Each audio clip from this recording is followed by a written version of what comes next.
Oh yeah. Well, I think we got some good weather coming up. That's a perfect thing. Gives us a little bit more of the last bit of summer this week. But how do I put this? Politically, Exit at your alley west. has been quite a bit going on. There's so much going on, it'll make your head spin. I don't know if anybody was aware of this week down at City Hall, but there was a big hold down over the situation of Alderman Mitts. That was second. Yeah, that was first. True indeed. And the assault allegations.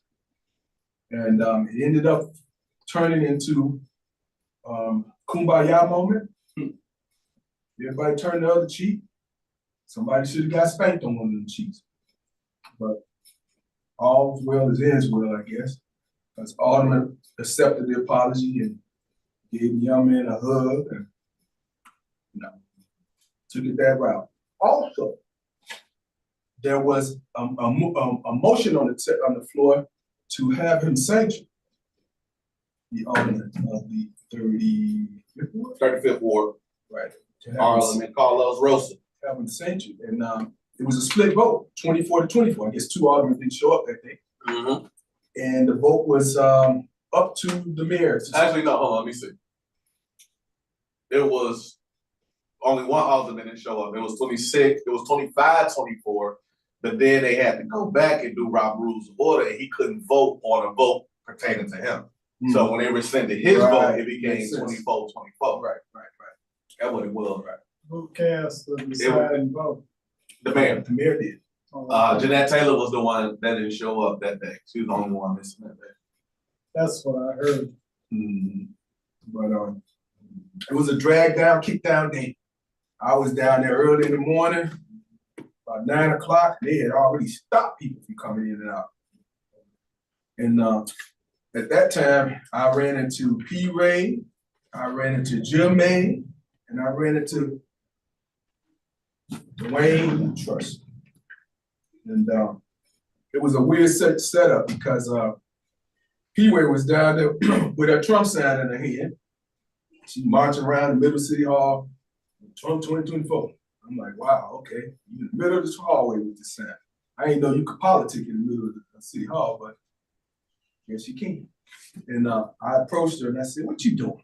She said, Steve, you know I'm down with Donald Trump. I said, I already know. She's like, why don't you sign my petition? I'm like, you know that's not happening. It's perhaps when you say my Donnie. Right. You know, She can't do that outside the realm of the group, that she's affiliated with. But nevertheless, she said, no, I want you to sign my petition to be a delegate for the Republican Party. I'm like, oh, okay. I'm like, hey, whatever, that ain't no big deal. They gotta, ain't nobody gonna have other petitions in the Legion problem. So, nevertheless, she went on carrying a sign, and a Hispanic lady, a group of people walked by, and a Hispanic lady stuck her finger down her throat and went towards P. Ray's Trump sign, and P. Ray just lost it. She said, "This America, where you from? You know, in America, we can have choices. We can choose who we want." And I'm like, yeah, she is right about that. You can have freedom of choice. For sure. It may not be always what others like, but we do have that freedom. And we should respect that. We should respect that. Then I went on and I saw Jermaine Nellum, and she was down there ready to crank it up. Like, where the West Side is at, Steve? Where the rest of them? Where they at? I'm like, stay down here, trust me, stay down here. You just on the surface. I was gonna go, but once it was clear that Alderman Mitch really wasn't giving the direction firsthand, because I was saying, like, you know, she wanted folks to come down and support, and then I was looking at it as like 9:45 is when this vote was supposed to be cast, and about the sanctuary city state and the different factors around that, you know. And as I was telling them before, I go get my child at 10:15. Fine. You know, and so I thought, okay, if it was a 9 a.m. rally, but it didn't seem that way, so I ended up, you know, it was fine. She had to get to work. Ray said, if they ain't jumping off right now, I gotta get to work too. I said, I get you. Let's do what you do. Then I ran into Dwayne. Dwayne was behind the, they had him corralled with a bunch of other people behind the rope. I said, oh yeah, we can reorganize now. He always said, let me see. I'm like, Dwayne, I am not an organizer. I am not an activist. I'm an advocate. I advocate for others than myself. I advocate. You know, maybe can I do a little organizing? Definitely. I've been around plenty of good organizers in my day. Can I be an activist? I'm sure everyone could be an activist if they had the passion enough to do it, you know. But nevertheless, the host of Usual Suspects were there. Even Princess was down there. And Princess, I got a ride back home with Princess. And Princess was down there at 6 o'clock, still as they say, kicking the bobos. Princess Shaw, man, she was there. And I said, wait a minute, hey, you driving? She said, yeah, yes. I said, let me catch a ride back west with you. And I did. But man, it was an interesting day to say the least. And I was across at a training later on at the Landing Center. And I'm looking at all this stuff unfolded on my phone because people were live and what have you across the street. And then what is this group beyond Chicago something? It's a group. Chicago Now or Chicago something. What are they doing? I can't even tell you I couldn't catch it all what they were protesting about, but they were in front of the Thompsons. But it's called Chicago something. I don't know. Anyway, you know the group. What it's about. If you tell me, you tell me exactly. Now Chicago, name some things they got going on. Because you mentioned it a couple weeks ago. But nevertheless, they had a lot of protests. Chicago Coalition for the Homeless? No, it's called Chicago. The name of it is just like Chicago Now or Chicago something.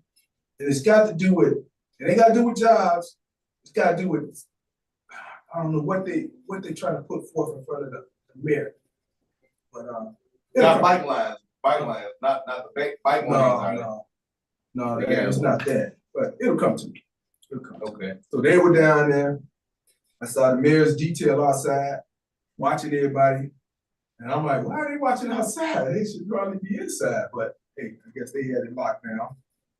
And the shenanigans went on, as we say. He came out to speak to the crowd out there gathered on the Daily Plaza.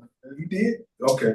That's because that's, oh wait, on Daily Plaza, or you mean Thompson Center? No, cross street on where they set up that Chris Crane. Yeah, that was open. That's how you say it. Oh, okay. So they got some area over there. It was covered on the news. Okay. But like I said, there were a multitude of people. You know what? I see Miss Jacobs on here. Miss Jacobs, why you missed our meeting on Tuesday? Which was right down. You could have rolled out of bed and made it down there. She could have dropped her hand out the bed and made it in the room. Man. For sure. Every time I go there, so you know, I every before all of our meetings, I canvass the area where our meetings gonna be. So I go to Miss Jacobs' house. Every time I see Miss Jacobs now, she, DeAndre, I don't talk to you. I don't see. I say, Miss Jacobs, come on, man. I say, Miss Jacobs, I see you every Sunday on the show. We done had two, since I've been elected, I did 2 peace circles on her block. I done did 2 actions, one in front of Emma Mitt's office and against Amazon with her. Yeah, but what she said is your presence, you being in her presence has gone from 22 to just 2. That's what it is. Man, listen. And she's feeling some kind of way about it. Tell her to bring you some breakfast, Miss Jacobs. No, but it's still going on politically because I guess they went ahead and did they vote for Sanctuary City? No. It's tabled to the next meeting and some parliamentary procedure was used to defer it to the next council meeting. Makes sense. They haven't gotten the language quite settled, whereas they will all be on one page in regards to understanding where, what they doing and how they doing. if they decide they want to vote on it, Right. as if the language was spelled it out. So that's one thing that was deferred to parliamentary procedure. I think Alderman Lopez used some procedure there to defer to the next council meeting, one of them.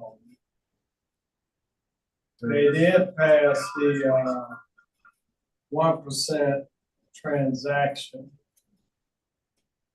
And that is where whatever 1% of any financial real estate transfer tax. Yeah. So they passed it to go into ordinance. I mean, not ordinance, pardon me, up for vote. Referendum, up for referendum on the ballot. But they are, and I'm fairly certain that you will have the 51% of the folks that vote needed to pass that. Because the way it's constructed is it's saying that it's going to reduce or not raise the taxes of the poorest of us, if you will, while really concentrating on the hands of the wealth, which means any properties that are 1 million and above that are transferred to another party gets taxed. I forget the rate that it gets taxed at. It should be a substantial enough tax where they believe that it could be utilized for affordable housing. So in the way that it's written, folks are, to me, by and large, going to support this, especially those from the poorest of communities, because they believe that, yes, we need more affordable housing. What it does, though, is for the folks that act, all right, the controversial, but the drivers of economy are rich people, like if we're going to be honest. The drivers of economy are rich people, right? And I'm saying this from a production standpoint. The reason why these folks are rich because they're producing something that the poorest of us are purchasing. We're consumers. So they're the ones, small businesses included, that are actually driving revenues.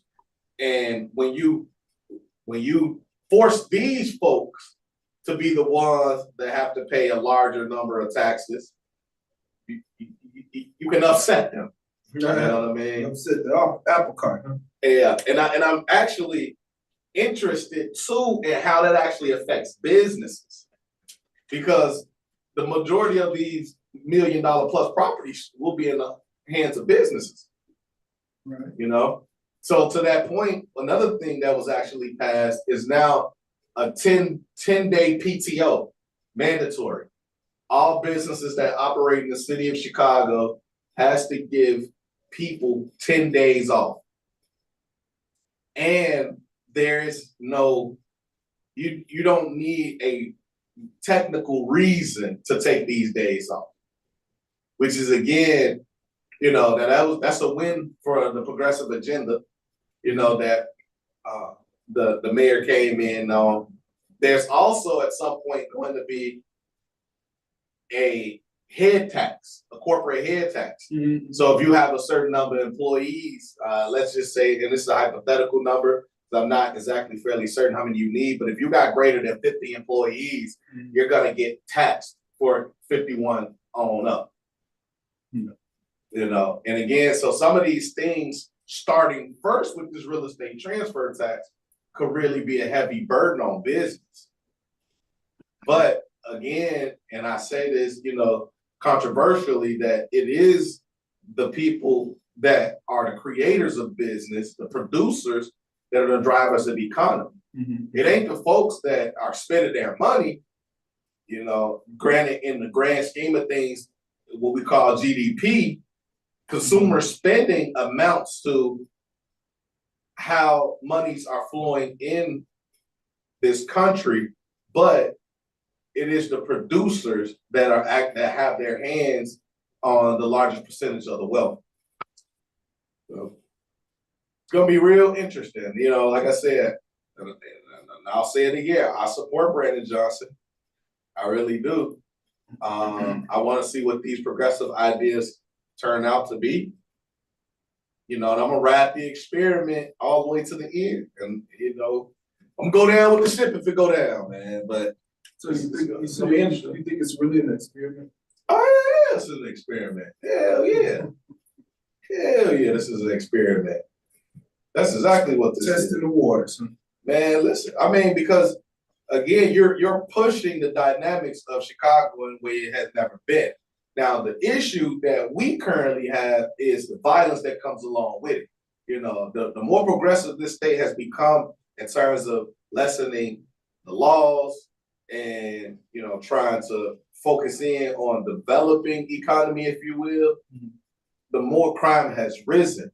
And, you know, yeah, all of these things that are happening right now in city council may be great towards trying to equal the distribution of wealth. But what about the crime, though? That's the problem that people are having. And so, yeah, the progressive legislation that's coming down, that's, you know, really creating a lot of this, doesn't help that agenda as it relates to economics, because it's a bad look. Now, I don't care what business you have. You don't want to operate in a city that has rampant crime and lax laws about it. You know what I mean? You asking for trouble. Now, they recently passed that ordinance where no longer tipping is bigger than. That too. I know. That too. That's another one. That's another one. That's another one. Yeah, they're gonna remove tipping and everybody's gonna be on minimum wage. At least minimum wage. About $20. Mm-hmm. Yeah, they passed that one, or is that one? It's passed? That was passed before the transaction. That's a I ain't see that one. Oh yeah, that was passed. Oh yeah, now see, I didn't see that one. Now I gotta go look it up real quick. That applies for anybody that works in the city. Yeah, so they doing away with tip wages. Right. And you're gonna get minimum wage, or like Arnold said, at least $20 intro. So if you work at one of these bars, you know how people used to, tips were the norm, you know. Matter of fact, what's what? IHOPs, all these diner places, where you really live off the tips. So now they're gonna pay you a true livable wage. But see, the businessmen have gotten smart, because now what they charge is a fee up front. Yeah. No. Yeah, there's a fee up front. Upfront fee. Upfront fee. Yeah, you know, say if you had, the four of us went to dinner or lunch. The four? Yeah, You just said four for us. Yeah. Okay, so we sat down, and then they would present the tab, and then they'll say how much, you know, it's already figured out at a certain percentage, 2, 4, 6, 8, 10 people. And whatever amount of people, there's a percentage of the bill you pay as far as the tax. See, so somewhere, like I said, they've done some creative on the front end, whereas it's factored in the cost of the food. I'm tripping on places that they got a tip jar, and you picking up the food. Well, that's stopping tipping now, you know. But, right. But in other words, but I'm saying, come on now.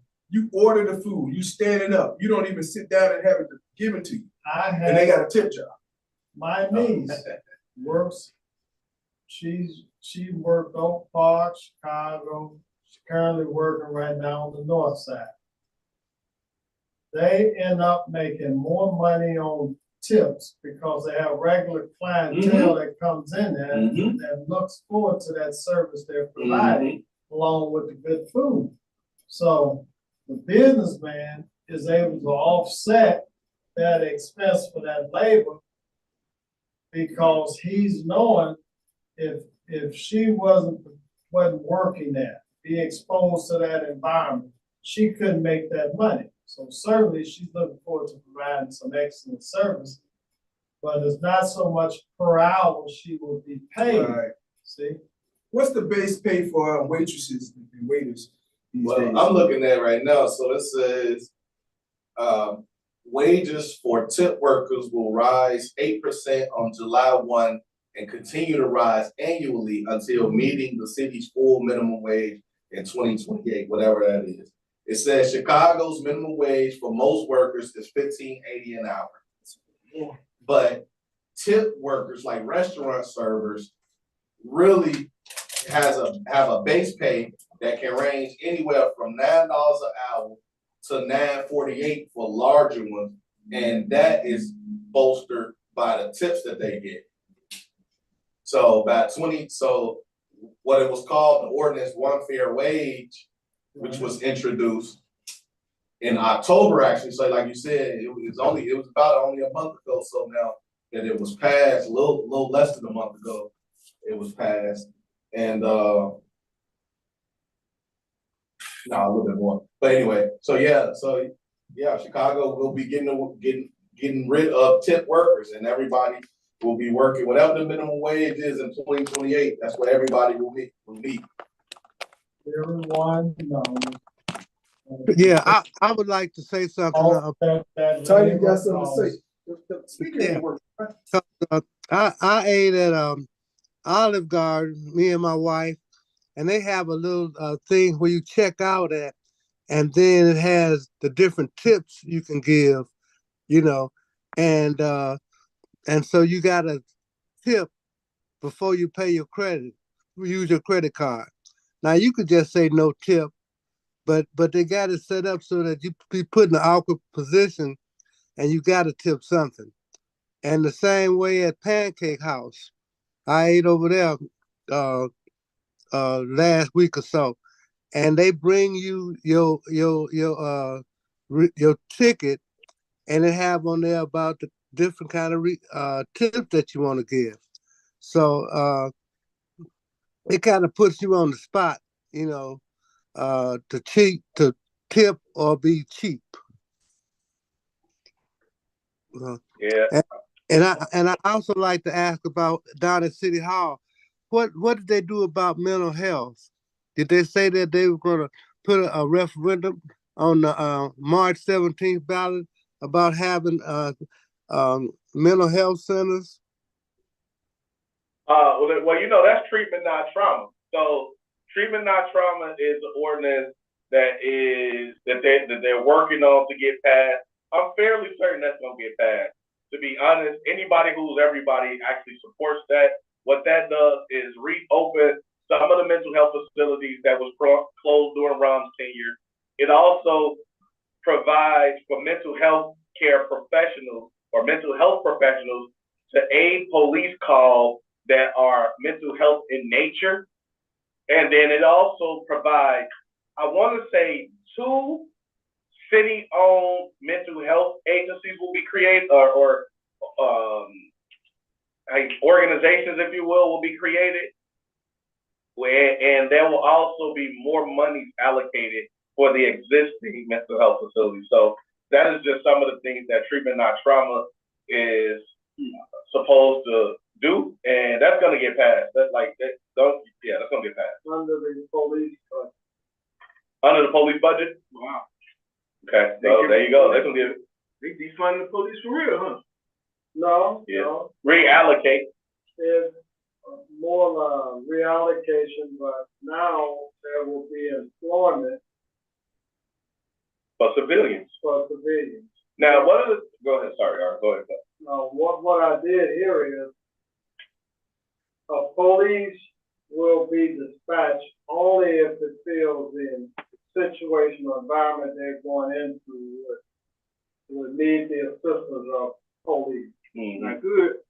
Well, that's way Not good. Now we working on Philly. Say they go in, but police be outside.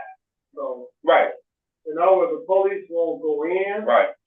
But if there's any feeling that, this may be a threatening situation, then the police will go in. You won't see the police at the first instance. I put it like that. And that's where it's gonna take a lot of communication from the folks that's making that call. Right. Because a lot of times one of the issues was that when making that call, you're not specifying that this is a person that is dealing with mental health issues, you're just saying, you know, arbitrarily, this is something I'm saying. So my son is running around with a knife, you know, and how the police supposed to respond? Then you get there and everybody's fighting and you yelling, hey, no, he got, you know what I mean? Like, so it's gonna take a lot more communication on the person making that call. Last thing, interesting, we bring this up. I had a situation that occurred. There was a neighbor on my block that walked past me, female, had 2 knives. It was cold, and she was bare naked. Damn. She walked up and down the block. I called 911. I explained to them on the phone. I'm just reporting to you as I see it. But you are law enforcement, so I'm leaving it up to you how you want to handle it.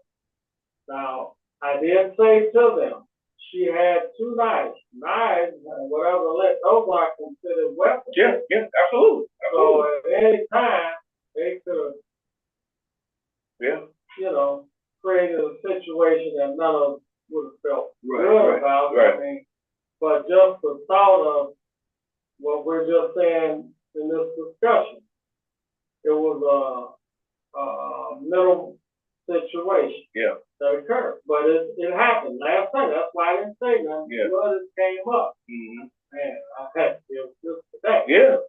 But that's what happened. So if they send that police, and maybe one of the policemen is not as conscientious community and all that, and they may take a manhandling approach to it, and then that situation evolves into maybe a murder. Not a murder, a death. Another thing that they're actively trying to do, and I don't know if this is going to be a part of the ordinance itself, or if it's more just what the police department is doing.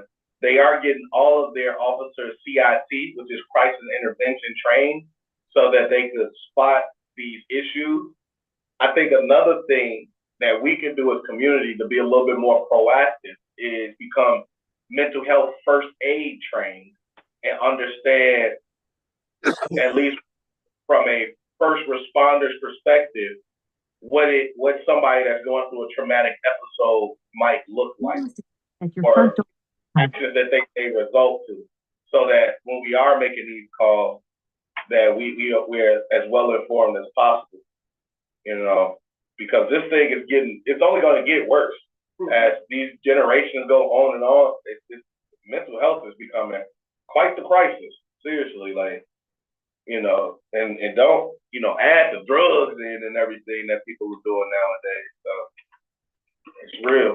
Well, I like to report some good news that individual is back home on the block, doing well, may not have received or was getting the medication at the time. I knew the family. So my thoughts were, man, if I report this, that she needs to be reported and dealt with. But after I've done that, you know, your mind goes in all kinds of directions. So maybe the possibilities now. But I never once did I feel, well, had I not called the police. But one thing I will say, there was 2 men, but they had went back and picked up a female officer. So that was good. And I stopped them before they came on the block. Still out there. And kind of set the situation. And then they felt a lot better and said, okay, thanks for that information. That's the way it should be. One of the things too about this whole mental health issue is, you know what, we don't have enough providers. And what I mean for that is we don't have enough people that are trained professionals available. And I would actually like for the state to be more involved in that, because one of the things that they could do if they're serious about mental health, I had somebody that I'm in contact with in California was telling me this is what they've done. What they have done is created pipelines for mental health professionals. So if they specifically go to school for clinical therapy and the light, what they will do is they will set them up with a partner organization. So when they finish, they go right into their field. And then if they stay in that field for, I think it's like 4 years or so, they will like erase half of their student loan. Oh, wow. Or even the full thing or something like that. And that's incentivizing folks to become more mental health professionals. And so that's what we need, because we don't have enough readily available. Like, for example, you call 911, but you can actually call 988. Yeah. But if you call 988 and they don't have a van available to come pick the young woman up, then you're gonna call 911 anyway. So the question, we definitely don't have enough, and we need to figure out some ways if we're gonna be creative and getting more people into the field so that they can address the growing crisis, and especially people of color.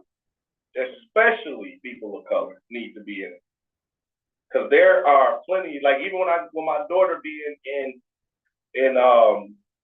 my daughter is in therapy, ABA, behavioral therapy for speech, occupational and development.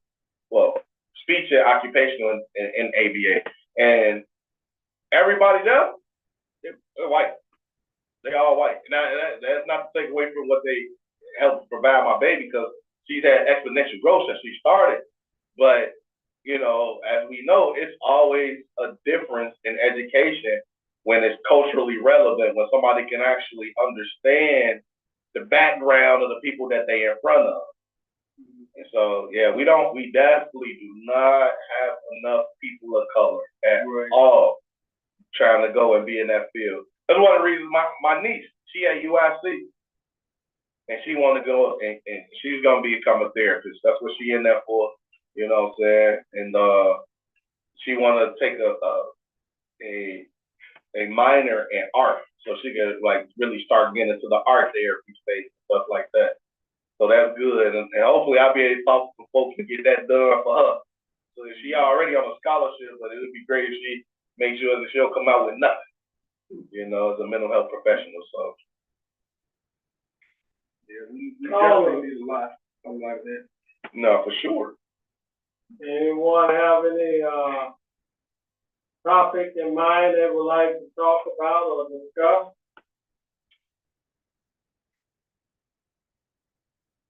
Well, It's all you talk a little bit about Westside Rising again? Oh, no. So we did a retreat So we did a retreat this past weekend with Ms. Jacobs. I see you come off mute.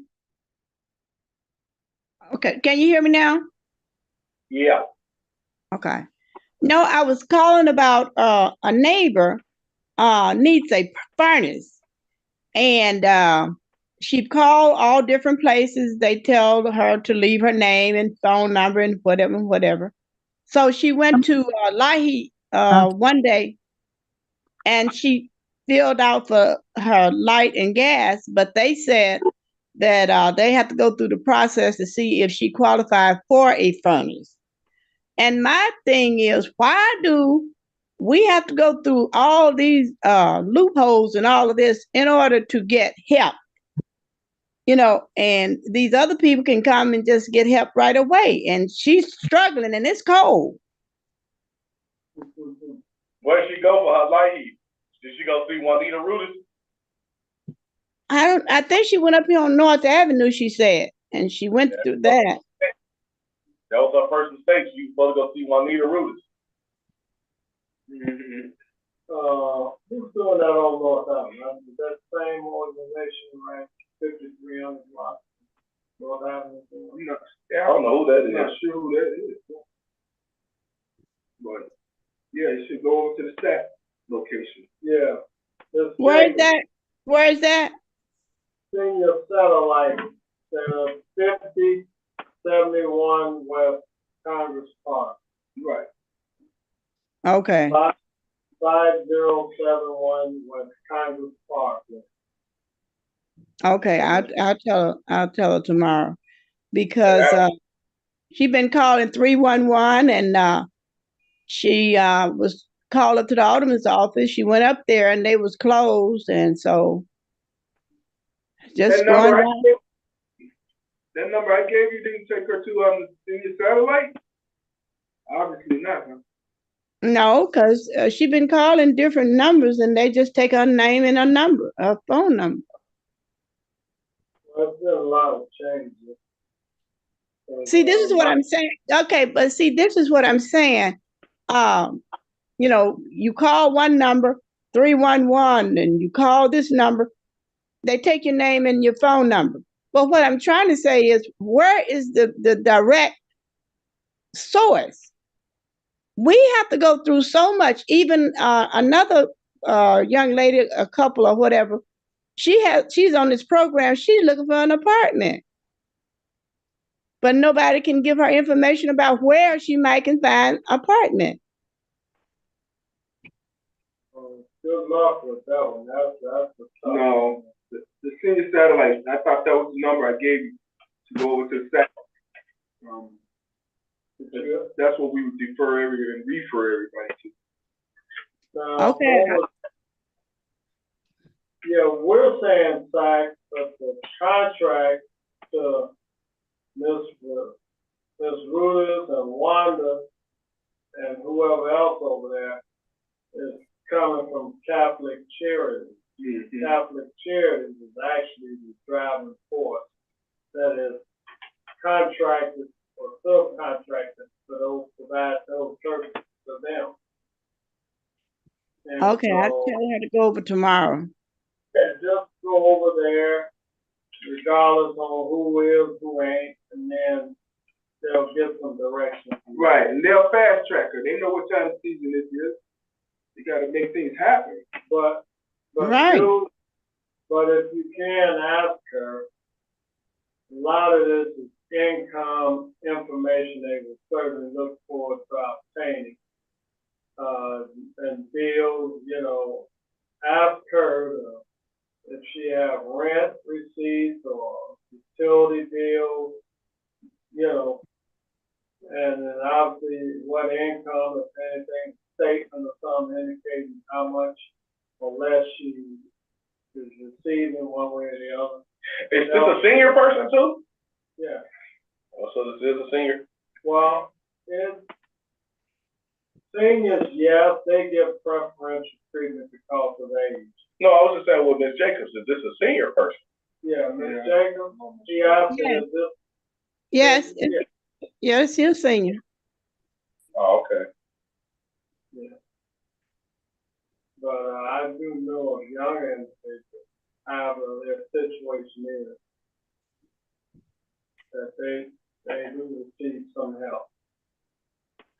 So they get a referral as to what agencies can help. Yeah, okay. I'll tell her tomorrow. And plus the owner, he's a veteran. And they got him running all over Chicago, calling this number, and they're just taking names and numbers, and that's all they're doing. Give me your name, what's your phone number, da da da. Sure. Well, I know another hot copy that come up. I've already taken 3 people down to City Hall with the property tax. Man, I get calls about every other day. What can be done about the increase in my property tax, and especially those ones that have escrow accounts filed in mortgage, that they're in shock. I've had to take 3 neighbors. One received a $4,000 increase. Ooh. Ooh. Another one, believe it or not, 8,000. My Lord. And then the first one, 2,000. Yeah. Yeah, I mean, I took 3 down there, and the other one went on his own. After I spoke for them. He was out an hour later. When the minute they opened up, the assessor's office, he was out there called me. He said, I'm up here on the fourth floor. Where is this? I said, you on the county side? He said, yeah. I said, okay. Let me know. In this case, he couldn't get much of any relief because, like I told him, one thing they're upset about is it's like a double-edged sword. Appraised values on these properties, whether they new or as is, like a car, but they're taxing it based upon the appraised assessed value of the property. And then obviously whatever a personal situation they help to offset any taxes, and at what rate of increase the taxes may be. So, and then the exemptions that come with only if they're qualified for them exemptions. So, man, I tell you, that's hot. I mean, instead of getting heated up out here about that, and I guess we have to wait till the next process, whatever it is. We can fill it in that whole season to fill it first through the assessment and then to the board of review and then to the court. So getting ready to play out. But that was something I personally got involved with in the last 10 days. Yeah. So this city is looking for revenue. And we already know that's what we've been discussing is all dollars and cents. Ain't got nothing to deal with philosophy. It's the money there to do whatever needs to be done. Right. If it's not, then the question becomes, do I cut purchase of material? Do I cut employees? Or do it, and then do I cut wages or renegotiate a new contract to at least make someone feel it's better to be working and getting something than to be in the street getting nothing. So there's never be enough when you go that route. So that's kind of setting the things up as the outlook of what this city is going to be dealing with in the administration that's in office, no matter what program, what development. And I try to say to people with all the new infrastructure work that's going on in our neighborhood, the bills come due shortly after that. Next taxable season, when they, what they call the word every 3 years, they what? I've got the word they use. So that's when the bill. Rob you. That's the word. Sends the bill to the, they don't even put no gun on you, they rob you. Well, that determines the rate of taxation that the school board, water, district, the park, every constitutional department under home rule in the state that can levy a tax that makes up our property tax bill. There's about 14 or 15 of them. And when, you know, all that add up, they can only give them up to 7% increase, or 7% they can raise taxes to manage what they need, the streets and sand, fire, police, you know, and all that. Meanwhile, they keep getting raises themselves. Living wages based off inflation. Come on, man. It's crazy. Most of these communities, let's just take the black alderman, for example. They make $141,000. You know, I ain't counting nobody's pocket. But you make $141,000 and median income in your community is roughly about 28. So you make a third. You make about 4 to 5 times more than the people that you making decisions for. And and y'all can't figure out a way to get them more money, you know. And our wages let me, let me not speak. See, I'm fortunate enough to work at New York University. I was just about to say, hold on now. I'm fortunate enough, inflationary wages, man. But I mean, look, I'm lucky though. I'm fortunate that I work for an organization that values livable wage though, and so they made sure that as long as I've been working with them, that my numbers go up based off livable wages. But we live in a city that doesn't do that, and many of these organizations don't do it as well. But these aldermen keep getting raises, and they're not turning them down. You know. Now, I kind of want to piggyback off that. I think it should be all across the board. United States a mandate. If inflation go up, all companies must abide by inflation. I think it should work just like that. You feel me? So everybody be on the same playing field. And I think it should work just like that. I agree. Yeah, but doesn't that kind of put us in almost a communistic state where everybody got to fall in and do it? No, it's not a communist. No, it's not a communist thing. It's just that everyone's on the same. I'm not saying pay a doctor or a janitor should get the same amount. I'm just saying everyone's pay should fluctuate with the inflation because the government is the one causing the inflation.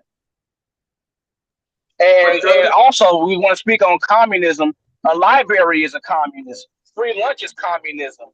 You know, Obamacare is communism. So we have communism already embedded within our capitalist society. Is it communist or socialist? Both. There's no difference. Or, you know, you want to play some. We're playing semantics with the words at that point, but you know, it's the same thing to me.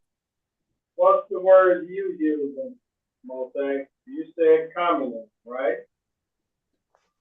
Yes, I said communist. And we can go with communist. There's nothing wrong with a little bit of communism because this is not we don't live in a capitalist society in totality. There's a little bit of sprinkles here and there of all of it.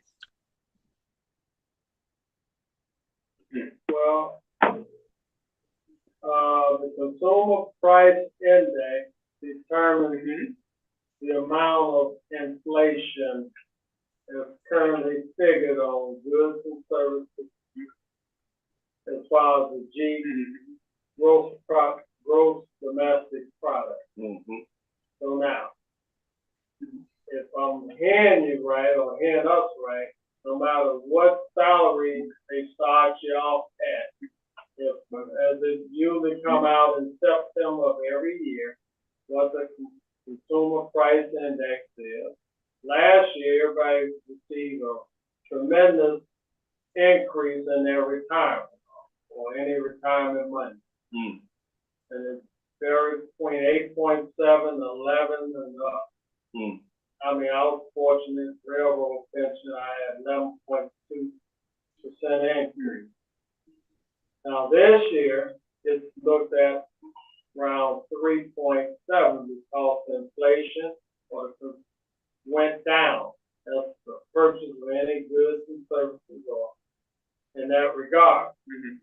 So it's cheaper, but now the only reason I mention that is if I'm making $10 and you factor when the CPI come out, no matter what, it's making $100,000, $10,000. What we're saying then, it should be everybody figure a 4% increase.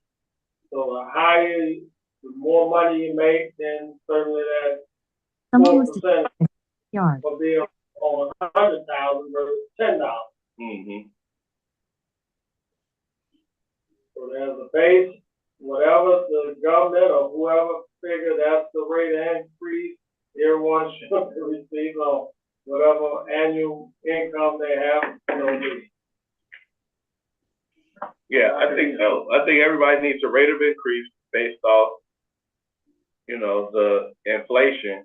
Because at the end of the day, what's going to happen, just like what's happening now, they currently raised inflation by a tick. And Each time they have, you would think people would fall back and stop spending, but people have not spent. They've not done that.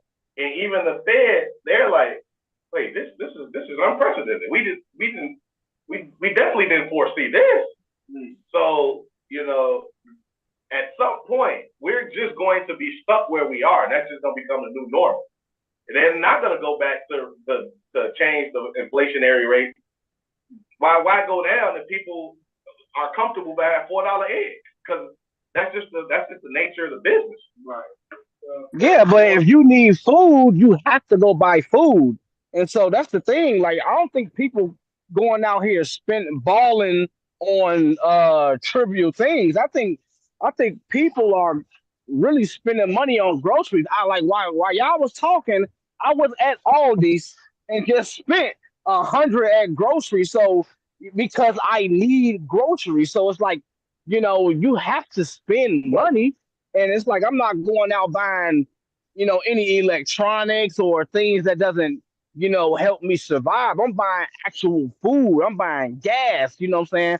I'm buying things of utility. So, people gonna keep buying eggs. You feel me? And eggs ain't $4. I get the cheap eggs. Mine's like $1.98. But I hear what you're saying though. But again, it should be a law.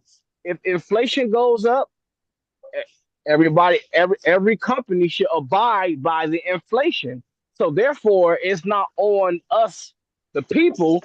You know what I'm saying? It's up to it's on the company. Like, hey, company, you gotta match inflation. So now the company can start getting mad at the politicians, and when the companies get mad at the politicians, oh, I'm not gonna vote in your interest anymore because you raising inflation. Keep that inflation low. You keep these wages right. Well, people are using credit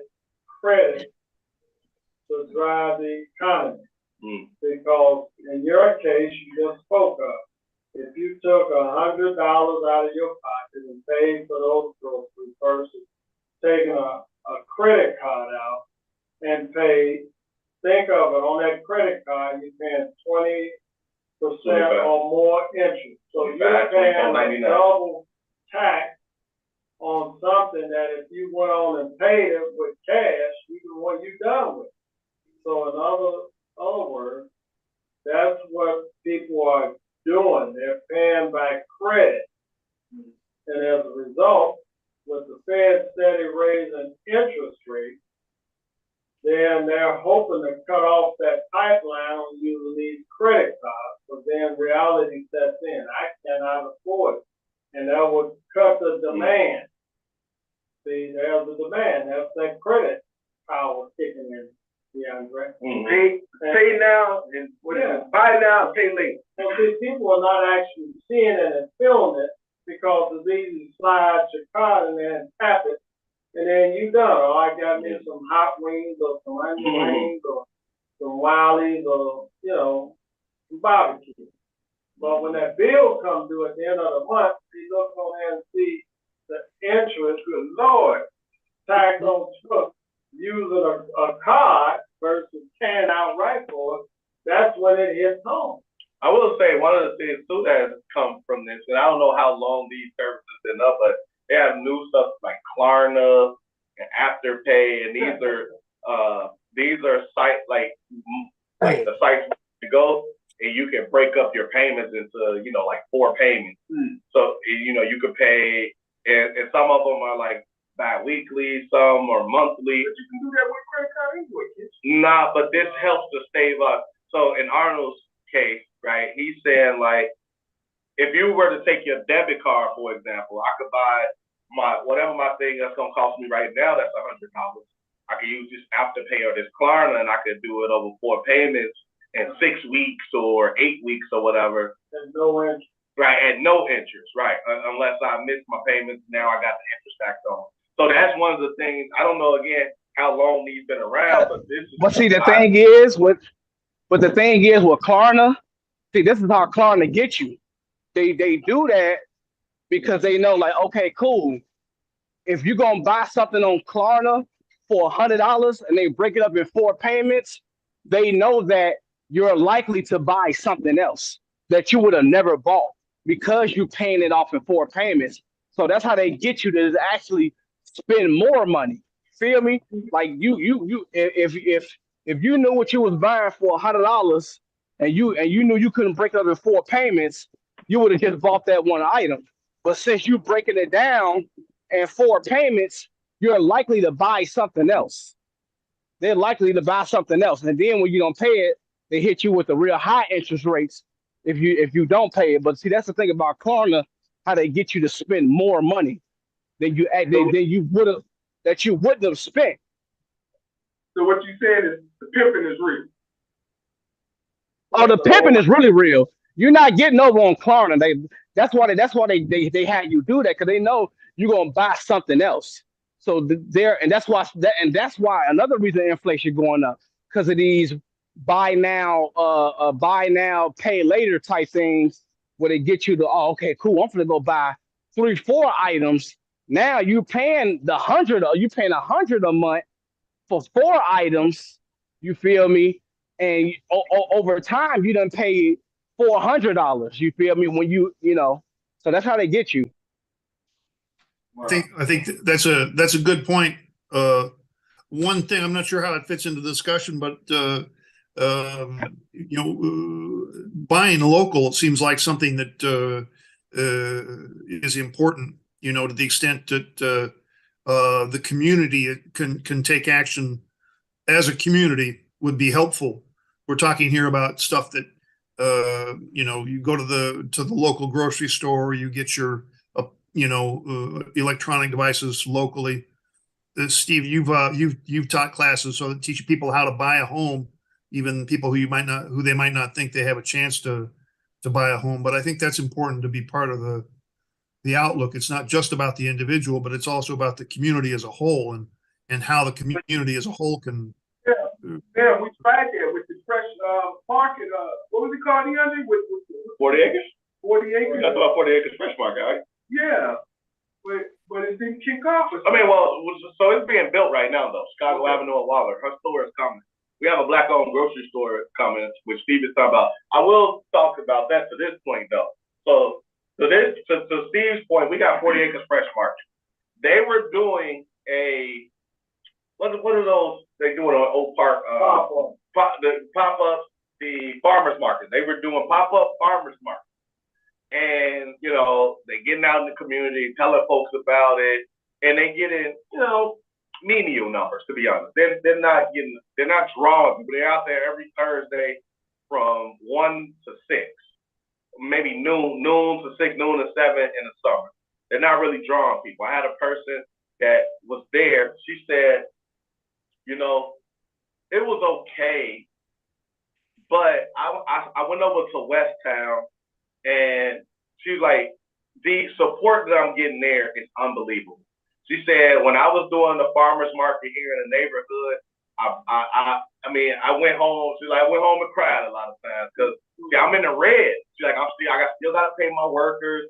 I still, she said, now I go over here in West Town. See, DeAndre, it's so abundant. The people, they want you to sell. They making sure you making some money. And therein lies the issue, Sam. Time and time again, when it comes to us supporting ourselves, trying to raise us up. Well, hold on. Wait a minute, though. But see, the thing is, brother, that I understand where she's coming from. But see, the thing about, two things. And me and you just talked about this, DeAndre. Now, we just talked about this. Now, you're a guy who buy firearms. And I say, hey, go support your local gun shop. Now, you save more money getting what you had to get for yourself, other than going to your local gun, because they charge so much more. And then another thing is the market is the market. Black people don't shop off the streets. That's just not something we do. We don't walk up to an outside vendor and just go shopping. And if the price is not in our economic interest, we're not going to buy that. You know what I'm saying? Now, you can go to white people areas. They love to shop outside. Oh my God, it's fall. They come on, we're gonna get some pumpkins, we're gonna get some onions, we're gonna get some turkey too. You feel me? Like we don't do that. Black people, we go in the store. Man, straight to the corner, bottom rock, by that weed. You feel me? It is what it is. That's just how we operate. We go in the store. We're not walking up to somebody who outside with. Steve said we go to the local market to buy our rocks, our blows, and our weed and our cigarettes. Oh yeah, we gotta do that now, Steve. Come on, that's we gotta do that. Play our lives. Gotta get our rocks. Gotta get our rocks. Definitely disagree. Farmers markets are very popular, and you could go get some outstanding produce from farmers markets, like way before you go to these little corner stores and whatnot. It's just now we aren't necessarily conditioned to go and spend our money at farmers markets. So I'll meet you there, but to say we do. What you say? Go ahead. I just say I think it's a larger issue with the support we have for one another. It's really. I don't think so. We're not looking. I don't think we're looking at her. She's black. I'm not going to support her. Like I just went to Aldi. I drove 1.5 miles to go to Aldi because the local store literally I can walk up the street. They bacon is like $5.79. Like I just bought sour cream for $2.19. They sour cream is $4. Like I'm going to Aldi. Yeah, no, I hear that. I'm going to Aldi. Not only that, usually when you buy things in the local community stores, it's not always fresh or the best quality of things either. Show link. It's like my sister speaking the truth. That's my sister there. If you buy some pork chops or something, you better hurry up and get to the house and fry them up because they ain't gonna be no good tomorrow. Missing the point, because what I'm saying is the woman said the farmers market here in Austin, it was just not as supporting as she needed to help pay her employees and things like that. The cost of operations, all of that. And when she went to Westtown, not only was she more supported by the community of that way, but even the people that was hosting these farmers markets. And so I'm only getting at the idea that what she's saying is a microcosm of a larger problem in our community, which is we don't support the way we're supposed to. Well, them prices ain't right. That's what it was. Her prices ain't right. Everybody in the hood grew up on the Price is Right. Rest in peace, Bob Hope. If the price ain't right, sister, I don't care what color you is, I'm not buying it. Well, it's all based on supply and demand. When the people want to demand the demand, it happens. Now, if you would have came on my side of what's supposedly Austin, people would love it. They don't have those opportunities to get fresh fruits in an open market. Because they like to come out and they want to be seen. They want to be seen shopping. Right. Yeah. They want to be seen at the restaurants in my side of town.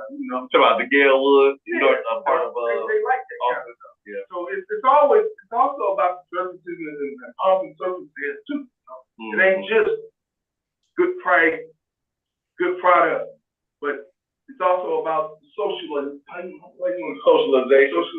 Yeah. And I think, and part of it too, now again, speaking to a farmer's market, just like what Steve is saying, it is about where it is because it's about all of the other stuff around it. Okay. Like I could pop into the farmer's market and go get this, then I might go sit down and have lunch or go grab a coffee. In the area, they were doing it at the town hall. So, ain't nothing there around the town hall. See, you're damn, they're likely to get shot by somebody on CNR. Shit.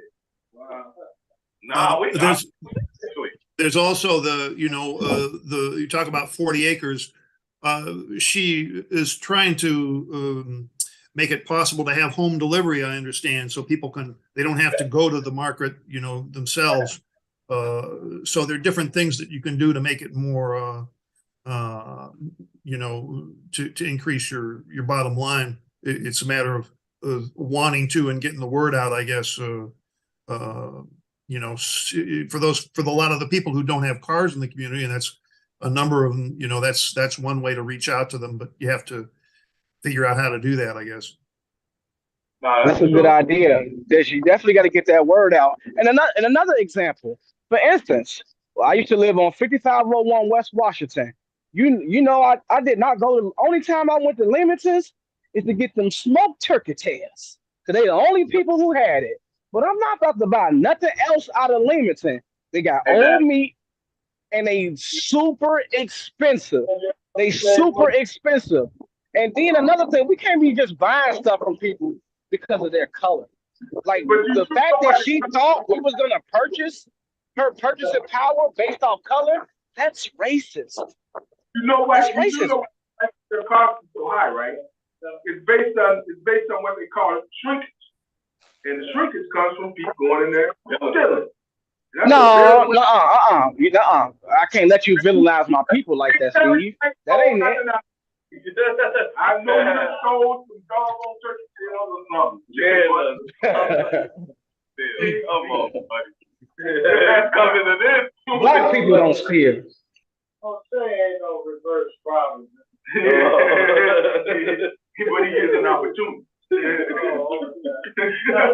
Oh man, come on, man. Well, they is exploring ideas of commercial City owned. stores, and the only concern, I mean, is if you're gonna do business, you gotta do all phases of business as to increase the bottom line, or else you just be opening your doors to be opening your doors.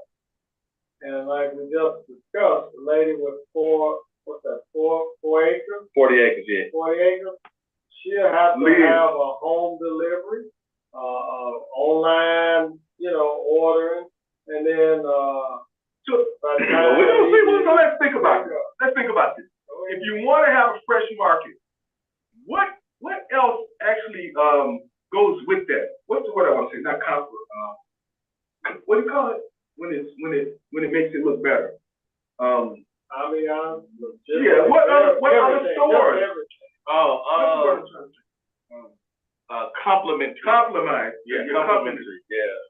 Well, a compliment. What other stores? Because when you go to that conference, you're gonna be like, man, I'm gonna give you some fresh greens. And while I'm down there, maybe I should get a brand new pot at the place, the pot store or whatever. Not that kind of pot. But I mean, you on Chicago Avenue where they're constantly trying to build. Now, the thing with where this store is going to be located is Chicago Avenue and Waller. So, directly across the street, you got Barney's. I mean, yeah. Drink a Walmart corner. Yeah. He needs to be, I'm sure he's going to be the first one when they in line when they open. That'll be good. But you need the complimentary stores. Because people will go out when they say, oh, while I'm over there, I can go here and get that. And then, people feel comfortable with those things. What's that rib joint there, Joe? There's a rib joint over there? Coleman. Oh, Coleman's, yeah. Oh, Coleman's down the street. Yeah, right.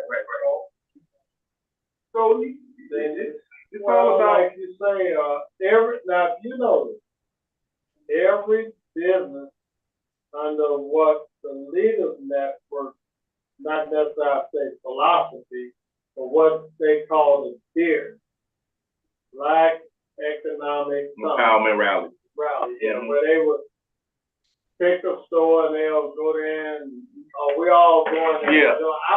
They just did it this weekend. Where? They did it Saturday. Coleman's just opened up another store. He has now, it's called Royal Chicken, I think it's called. It's on Chicago Avenue as well. So they just did the beer. Royal Chicken is actually his daughter. Is Mr. Rickett, that's his daughter. Okay, that's what I meant to say. Okay. Yeah, there you go. Not Coleman Farm. Right, and that's Uncle Remus? Uncle Remus. Uncle Remus. That's what they were known as Royal Chicken back in the day. Before they became Uncle Remus, really. If you read the history. Right. Okay. Nice. So there's some history there. His daughter and granddaughter operating. You're gonna have the same taste. Family as well. I'm getting y'all inside. Yeah, we know because you live across the street from them. Hey, I'm the man over there. But nonetheless, if you notice, when they open up right next to the bus place, turn around, they open up the place across the street. I'm not saying they, as if someone that was in that group was AAA and entrepreneurs. A lot of new businesses came online. Right. 6 months later, the only one I noticed is 2 businesses, well, 3. Besides the barbecue place down the street. The taco man. People's Taco. And the gentleman that sold a lady lines of clothing items, which was across the street. The gentleman died. But you gotta have those complimentary. Yeah, you do. You definitely gotta have people want to complimentary. feel that. Man, when I go out there, I'm gonna make my time worth it because I'm gonna see something else I want to buy. And even if it means, like Mosaic said, I gotta go all the way to Albany, but I'm sure there's something else down there that you're looking at. So you got a key little joint in there. Well, he said he's going down to Cicero, so you know what's down there. Oh, man. They got a lot of value stores. Gotta be black. Value market. I've got a question that's sort of on a different topic, but last week, Steve, you were talking about the situation with Rosa Ramirez and Emma Mitz, and there've been some big changes in that regard. Do you know, or maybe DeAndre, do you know exactly what's gone down? At the beginning of the show, we talked about it, but we can recap, right? Well, who stepped up and got that position that he resigned?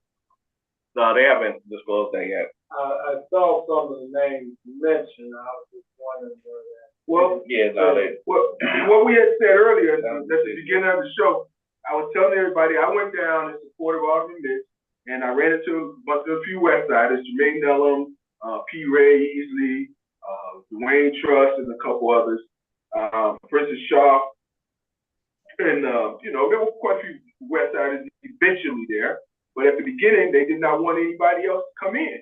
That was about 9:30 or so, and I ended up hanging out downtown till about 6 o'clock, and it was funny because I said Princess Shaw was still around there, talking to people in City Hall. I'm like, whoa, what are you doing?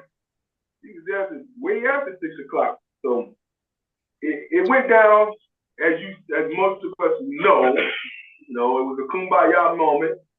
Alderman Mitz, she turned the other cheek. She gave the young man a hug and he apologized and so forth and so on. There was a vote to have him removed, right? Censured. And it ended up being a 50-50 vote. And the mayor had to make the deciding decision with his vote. And he decided not to censure. You know what's so interesting about that though is because how do you? Okay, now we're in the time of restorative practices where you're supposed to have conversations and things like that, and we don't know what was worked out behind the scenes or whatever. It's all politics, keeping it up. But I was that fly on the wall. I heard. You already know. But how do you, over and over again. How do you really express accountability and leadership, right? Now, I don't know how this censure thing works. I believe it takes away his voice. So I don't know if that means he doesn't have a vote or I'm not 100% certain exactly what that means. But personally, it would have been great for something to happen as a result. Like, not only did you physically impose your dominance will over a elder, whether they say it was physical or not, videos I saw definitely looked like you reached around and grabbed her on the shoulder or the wrist or arm, whatever, and attempted to dissuade her from entering chambers, and he definitely used his much bigger body to block her, you know what I mean? That definitely happened for sure.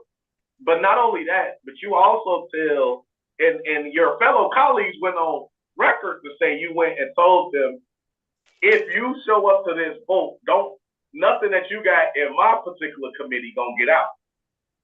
Now, that's politics 101. It is what it is, quid pro quo, right? But what's not the politics is how people are outwardly saying you did those things, right? And I understand with this particular administration, they're like, in all administrations, there's going to be some pushback about the things that you want to do. And so this was political in itself, the censoring people. But I'm only speaking to the point of where is the accountability, though, as a leader? Like, how do you actually, in city council, enforce accountability outside of people saying, well, you can't do nothing about it. The only thing we can do is vote. The people can only vote you in and vote you out. Like, well, he was punished pretty severely. I mean, he's no longer floor leader, and he gave up the zoning committee, and those are huge. Now I don't know about the censure. Yeah, that's another thing. But I mean, he gave up a lot of power. He was obliged to give up a lot of power. I'm talking about Rosa Ramirez. But Sam, the big deal is George Floyd was punished because he ended up dying for no reason at all. That's the kind of thing where we see as Black people, we go, why did he have to have that kind of punishment? Why did the man have to die at the wheel of a person putting his foot on his throat? That didn't have to happen for such a simple thing, a bill, a dollar bill that was supposedly counterfeit. Now here it is, somebody that knows better. In politics. They're supposed to do better. And they just get, I mean, come on. You say he loses position, he lost power. This man is an alderman, man. You got absolute power as an alderman. That don't mean, and then you still one of the favorite children. Like, he was the general for the most progressive mayor we ever had. Just because he's not in that position don't mean it ain't going that on. Don't mean nothing. It's still going on. So all I'm saying is, I mean, whatever way they wanted to go, is they went. But what's real accountability for an instance like that, though? To actually say we're not going to stand for this. So what you mean to tell me is the whole time all we finna do is continue to echo restorative practices every single time and be like, man, okay, it's cool. All I'm saying is everybody, like, this is a microcosm of what we're facing as a city. Our kids out here wilding well, we can't do nothing about that. You got your politicians wilding, well, we can't do nothing about that. And then you gotta figure out how do people wild. Well, I think, Brandon Johnson could have punished him harder. Why didn't he do that? Well, like you say, for political reasons. If he were to say, okay, Alderman Rosa, we're going to replace him by a conservative alderman instead of the progressive one. Okay, that will punish Rosa more, but that that wouldn't, from a political standpoint, be wise for Brandon Johnson. I'm just trying to think what caused him to act as he did. So you can punish someone, but at a certain point that becomes counterproductive. I think that was his reasoning. No, at the end of the day, it's all based on power. This is what we will show you, and this is what we really know. And that's how it goes. We have to show you something, but we have to stand in our power by doing what we want and what we know. And it is what it is. Well, thank you, Sam. You answered the question. It's all about, see, the mayor cannot be the mayor unless he have one more vote than the opponent. And when you remove to an extent an alderman that is supportive of you, that support that alderman brings is hope. Mm-hmm. So it's just being able to understand the electoral process. If I can do whatever I do and have one more vote than whatever potential opponent comes up, then fine. I'm the mayor, I can appoint my floor leader. If I'm not the mayor, then I take my seat and become a member of the city council. Mm-hmm. See, this ain't hard to figure out. Forget about the philosophy and all that. It's all based on strategy. On numbers of the vote. He's looking ahead. Now, the only thing you might say was kind of any damage from the perception and all that is because you have a black person and a Hispanic person that you might as well say it for what it is. The Hispanic community see a loss of some political authority, whereas the black community feel that they were abused by a representative of our community being abused. So now you got two factions that could potentially, the only common denominator is they were supportive of the mayor. He'll have to make a decision. That's why, well, whatever decision he's gonna make, or who's gonna be his next floor leader, then that person would carry the same authority that this previous person had, with the same philosophy, what's been discussed, what's called the word, independent or progressive. Progressive, yes. And then we move on. And he still got his other guy sitting in the wing. Yeah. To do I mean, a bad system is a bad system, no matter who's in control. In terms of progressive agenda, my understanding is last week they passed, the city council approved a measure to go on the ballot to increase taxes for high-end properties. And that is, if you sell a property for more than $1 million, then the taxes on that will go up. If you sell it for less than $1 million, it actually goes down a little bit. But that's something that was a victory. That was something that the mayor was pushing for, and it'll be on the ballot in March. And it's a way to address the problem. It's called Chicago Come Home, I think, or it's a way to address the homeless. Chicago Home, Green Chicago Home. That's what I'm saying. There was that's the coalition for Chicago Coalition for the Homeless. Okay. But if it passed a constitutional challenge, okay, the city council and the home rule did what they did. Now the question becomes, will there be a lawsuit filed by the real estate and a financial interest industry in regards to this ordinance the city council passed? And if it passes the challenge, legally speaking, then yeah, they got some that they can say, I can factor this into the budget. But if it meets a constitutional challenge and is ruled unconstitutional, then you're back to the drawing. Yeah, they could challenge it, but you know, the city does have the right to raise taxes. I mean, I mean, they can raise taxes. But it seems to me, I don't know, DeAndre, but that seems like an issue that progressives can organize around, because that's something practical, and there'll be, I don't know, $100 million or whatever it is that the taxes are supposed to generate.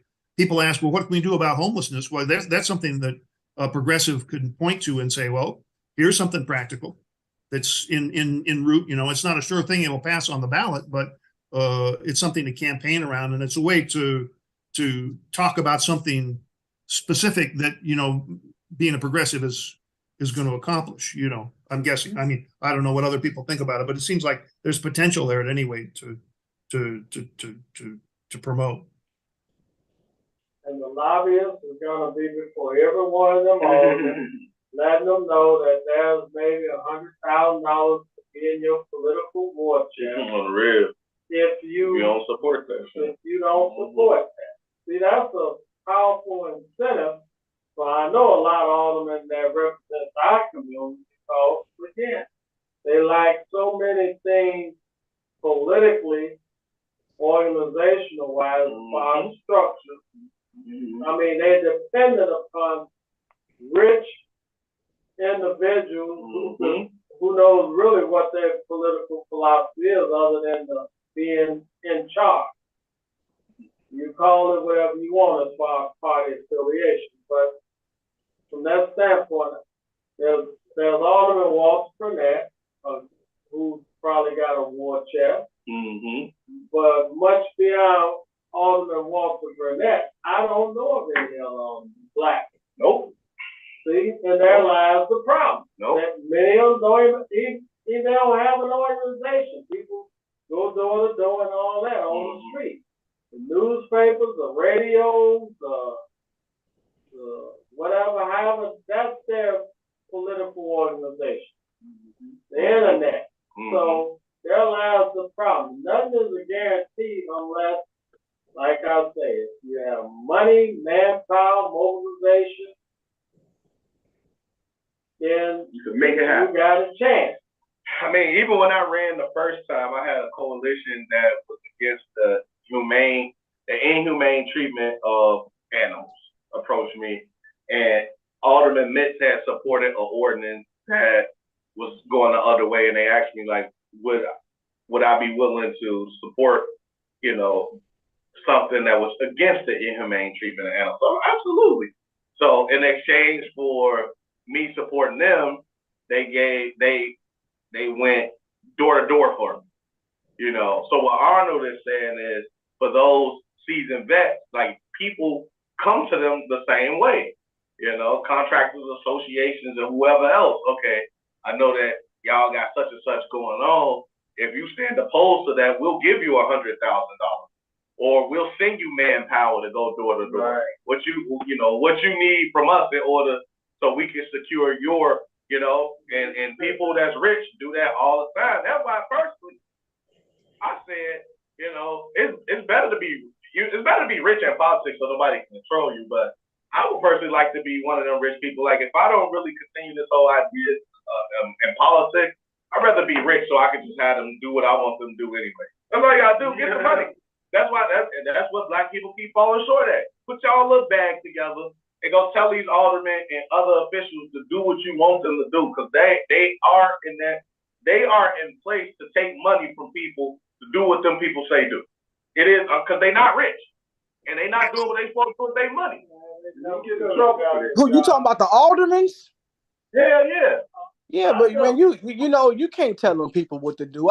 There was a woman, she's from Chicago, and she has a YouTube channel, and she said she went up to one of these hearings where they had the mayor and they had some aldermen there, and she said this was her first time going to one of these town hall meetings, and she said, let me tell y'all something. Y'all aldermen and y'all mayors, they are very cocky, like how they talk to the people. They're very cocky and condescending. And when you get power, especially when you black and you ain't really had no power, and you get power, I got the power to stop you. I'm an alderman. You want to build a business here? You better don't say nothing against me. It better be all for me. You better brown nose. She said those people are very cocky. Very cocky. Okay. So it's like, what could you say to them? No, you missed what I said. I said it's the money that controls them because they're not rich. So aldermen and other elected officials are put in that position because that's a job. Some of them may never see the type of money that they make in their life. They make 141 off rip just by getting elected. A year? They make 141 a year. Well, how long is their term? 4 years. That's rich, my brother. That's almost $500,000. They're rich. That's rich. Nah, see, you gotta understand, when you don't know what to do with your money, you can have a shit ton of money. It ain't never about what you make, it's about what you can keep. Bro, listen, brother, $100 and something thousand. They probably listen to this like this. He said, "I'm not rich." I got a guaranteed $120,000 to $40,000 for the next 4 years, bro. That's rich. All right, okay, but how you happy with 100 and some thousand quarters, please? Like if I got $100 and something thousand in money and I got power, and that's not all they getting. Do you think these aldermen only get $120 a year? No, they getting all type of other donations. They getting slid money. Like, come on, bro. I'm only talking about black communities, right? Congressman Davis said it best. He said, black people get into politics and this be their job. His white counterparts get in and they doing everything but. They still lawyers. They still own several other businesses. They consultants. What I'm saying is, and what I've been saying is, when it comes to us as black folks in politics, we stop right there. So you can't be rich because you only got one source of income. A rich person will never say that I can live comfortably on one source of income and call myself rich. And you know that. You comparing the dominant society to Negroes. You can't compare apples and oranges. Yeah, these people they went to prestigious colleges. He talking about his white counterparts. You feel me? If you're a local Negro and you win and you win a political position and you comparing them to a lawyer who grew up with both parents, middle class, went straight to. You can't compare that. Okay, but the reality of it is, okay, the salary is determined for 4 years, so we clear on that. Now, out of the salary, if you're not doing anything else, then that means 9 times 10 you have 1 or 2 condos if you're married, your kids in school or college, you got a mortgage, and you have to live. So now, that becomes a multiplication or addition from that salary over 4 years. And what we're saying is when other people are donating to you, it's based on what's the common interest. In other words, what's in it for me? What's in it for me? Like all of us say, what do I have to do for this? Well, you ask me to do a thing of me to do for you. And there goes the give and take. But it all comes down to after I've gotten through this initial period of needing this individual, regardless what position he or she in, then I may be, for all private purposes, done with this person. I got what I want now, so I'm not going to continue to give. And if I do, I'm not of the mindset I need to keep giving because we did this for me. Because I'm set now. I no longer need them. So the reality of it is, politically, as it is with other elected officials, they come into the position with numerous opportunities to look. Give you an example. Bill Conway, that dude, his daddy is the hedge fund dude or something, and he's running for any kind of political seat. He's running for state's attorney. He's running for all. Man, I'll take what's your position? District council if he wants this guy. Wow. He got all his money. You know, why? Why is he doing this? I mean, when you get money, you got to get involved. With money, I always say this. These are cousins. These are first cousins, business and politics.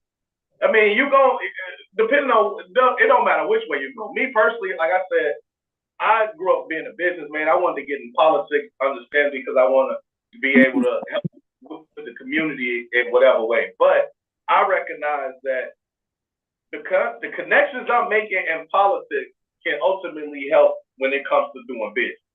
And if I was to do business first, I understand that I would have to go connect with the politicians if I wanted to do it on a larger scale. Nobody that got money in this lifetime is not connected with politicians to get more money. It's just the reality of it. And vice versa. Nobody that's in politics is not connected with people in business to get some money from them for their reelection. Oh no, well, okay, yeah, but really that's kind of a Chicago thing because a lot of other states don't have aldermen. That's why they say this is one of the most corrupt cities in America. Every city doesn't have an alderman. They all do. They're called city council. We just call them aldermen here. Bro.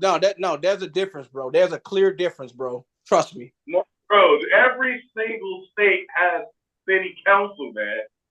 Yeah, but again, a city council is different from an alderman. No, it's the same thing, bro. Look it up. Go look it up. Well, I think there are some differences for sure between an alderman and a city council. It depends on the state. It depends. But I was going to say too, though, that going into politics or going into business, it's a way to get money, but a way to get money is a way to get power. You look at Governor Pritzker; he's the richest.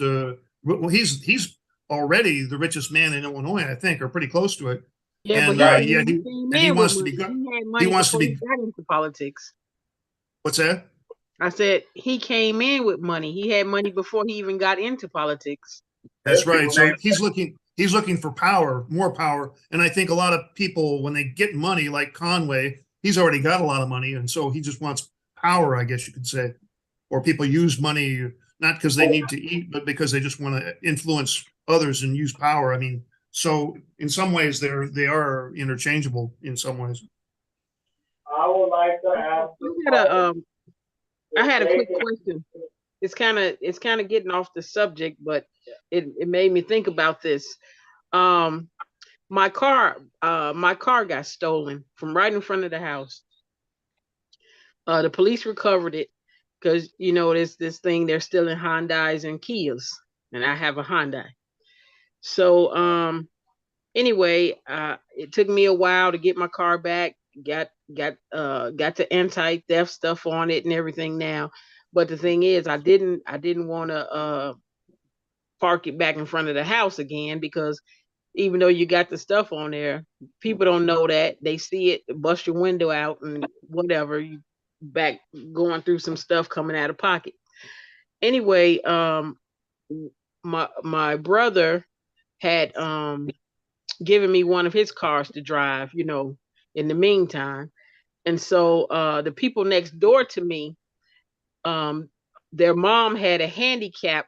She got the handicap space in front of the house, but they moved over a year ago, but they never took the handicap signs down.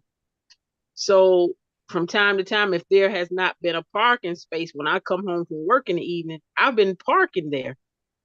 Nobody has never given me a ticket or anything. So last Saturday night, Friday night, I came home from work. Once again, no parking spot. So I parked there. And I didn't go out anywhere on Saturday. Sunday morning, I get up to go to church. I have a ticket on the car. I said, now this has never happened. And these people have been gone for over a year. So I called the number on the ticket and I was trying to explain to the lady, she says, well, it's not in the system yet. You can call back in a couple days. So she said, in the meantime, I'll give you the number for disabled parking or whatever, that department. You can try to call and get the sign taken down. You know, I've called there like 3 times. It just goes to voicemail.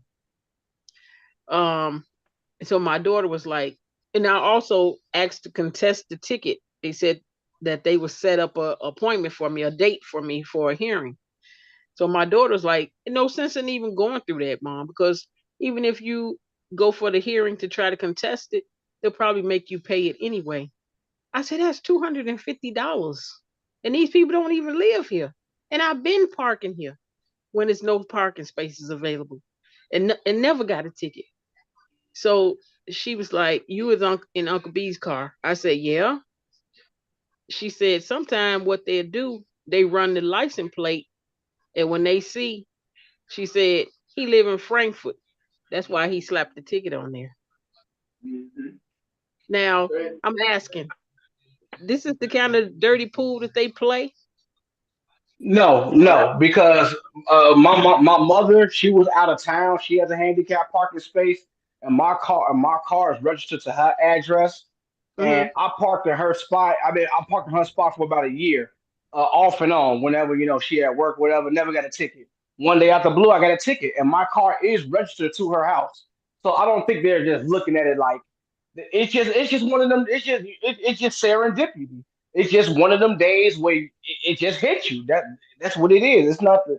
I don't think it's just the predatory things that goes on in the city. Chicago is just predators when it comes to parking. When it comes to feeding the meter, like yo. Say that word. Say that word again. Well, call predatory.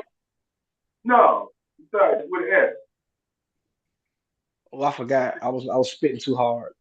I know what you got because that's not in your regular vocabulary repertoire. You said serendipity. 5-syllable word. Oh, serendipity. Yeah, serendipity. Yeah. I must applaud you. You said what? No, I was just gonna have to call and she's still there.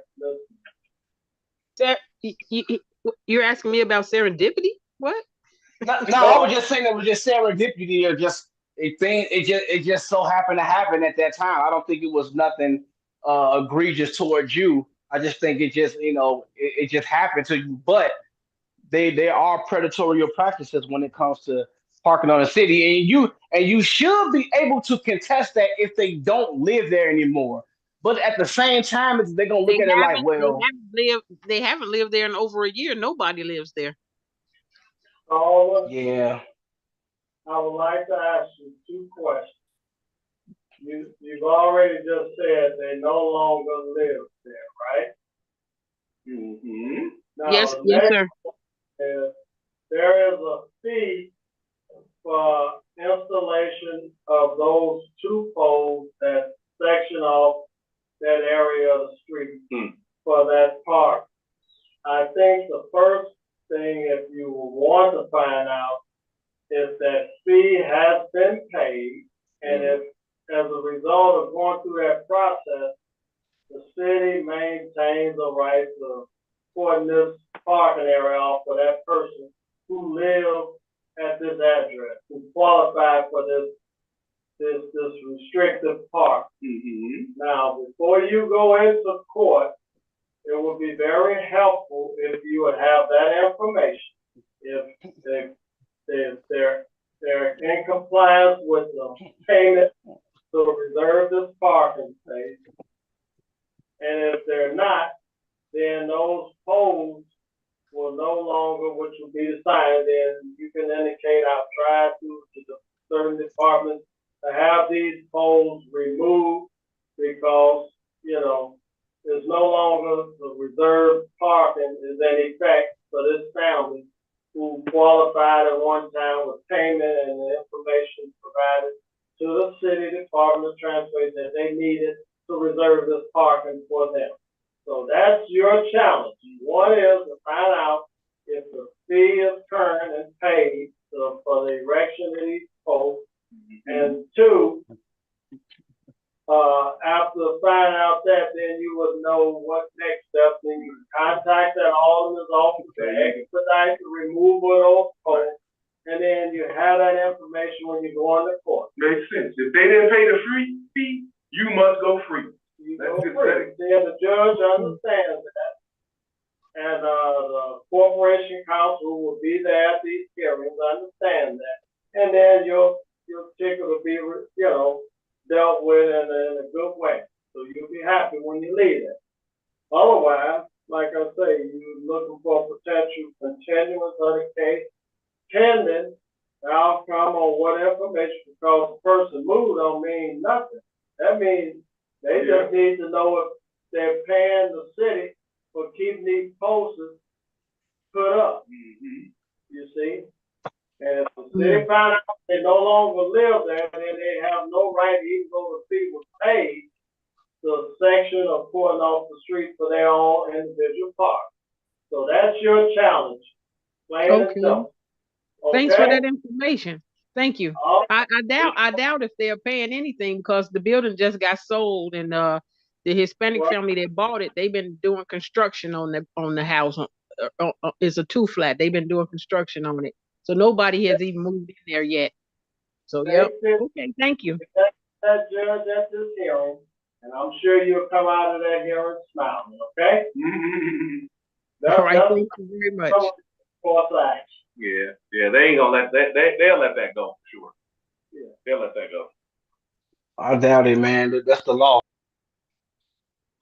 Well, we think it's positive. That's right. Trying to save her that $120 ticket, man. Nah, they gonna let that go. No, that ticket is $250. Oh no! Yeah, we gotta understand. We gotta understand them judges. Yeah, that's $250, not $100. No, the judges know the law. It ain't personal. All right, y'all. What we got going? Anybody got any news they want to report? Anything they want to add to today's show? We gotta start doing these things. I know that there are people out there that have vital information that we need to share. So feel free to share whatever you want to at this moment. And do it quickly because we got about 10, 12 minutes left in the show. Anyone? Miss Jacob's been too quiet. Man. What about these pillowcases? Miss Jacob. And Miss Jacob selling pillowcases to the Klan. My little one mad at me about to throw me out. I want to get something. You know you're a good entrepreneur. If a black person can sell pillowcases to the Klan. Right. Yeah, I went over there. I saw them pillowcases when I went. Oh, you already been over there? Yeah.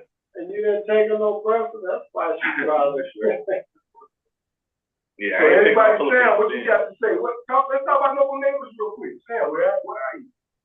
There's one driving an orange truck with noble neighbors, look like Paul. No. That's Jan.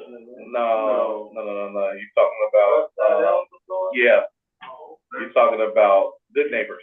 Good neighbors. Good neighbors. Yeah, good neighbors. Sam gone. Barry does. What this upcoming week is Peacebrook, ain't it? Speak on it. Barry Corn. Barry. Okay. Barry eating his asparagus, bouncing on the trampoline. Hey guys, no, I've been listening. Yes, thanks, DeAndre. Appreciate it. This Friday morning, Peacebrook and climate changes, and we've got pretty interesting topics, I think. One is a new deal, which is to that everyone has a right to food, housing, healthcare, and work. So we'll be discussing that, and we'll fund it with the Biden infrastructure bill. So that's the first proposal. Second proposal we'll be talking about is sending peace envoys to the churches of the very wealthy to talk about how we can reduce gun violence and how we can increase equality. So those are two proposals. So come this Friday and have you, and you'll have a voice. There you go. It's on Zoom, by the way. Details are on Zoom on the Peacebrook calendar. Or contact me and I'll clue you in as just how you can easily get the link, or I'll give you the link somewhere. Thanks, guys. Great. It's great to hear you guys talking about this stuff. I just was on a meeting and there were a couple of Republicans on the meeting, and it was really difficult to steer away from stuff that is in the media that inflames people. So it really, I really enjoy hearing talk about things that are meaningful to a lot of people. So thank you. All right. Anybody else have anything that they want to enlighten us on, and or let's know what's going on? I kind of want to leave off. There's the election is coming up, and just like guys, family, people, black people, don't always vote for somebody just because they vote Democrat. Like, let's go back to our roots. When we first came to this country and we got the right to vote, we were Republicans. So, try to listen to the right side of things and not always the liberal side, because we are bootstrap people by nature. We are bootstrap people. We do things on our own. We're real prideful people. You feel me? And that's a conservative way. So, hey, Trump 2024. You get that down. Let me bring up what we're having on the 30th at Northwest Austin Council. We having a Property After Death Expo in conjunction with the Cook County Clerk's Karen Yarborough's office, along with Congressman Danny K. Davis, 7th District office. So we want everybody to come down from 6 to 8 o'clock and learn and have your Property After Death initiatives implemented. It is free. We will have trade professionals handling this event. And again, that's November 30th, 6 o'clock to 8 o'clock at the Northwest Austin Council, 5730 West Division. And we'll start getting more flyers and everything out. And if anybody wants some flyers, we'll get them to you to distribute. You said, and is it going to be Zoom also? Say again?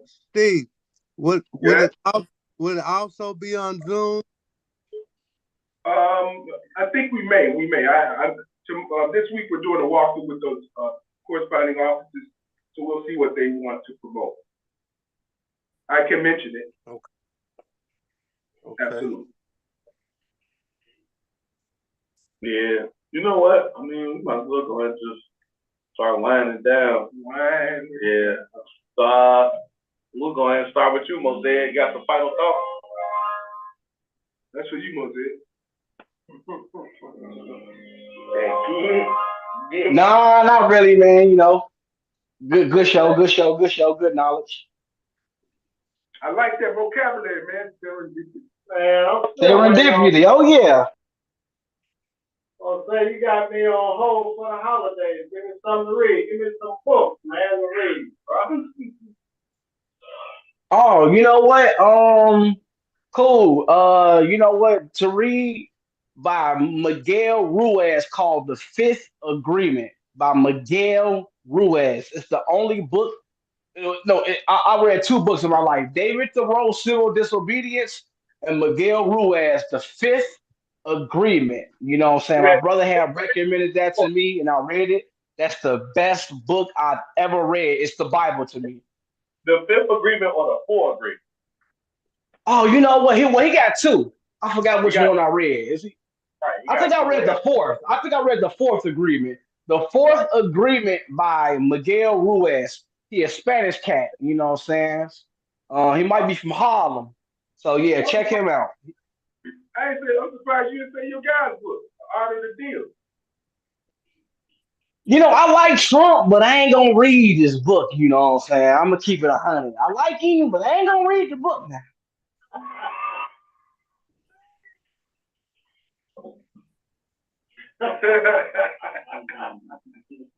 That's my dog. Hey, Tiny. Yeah.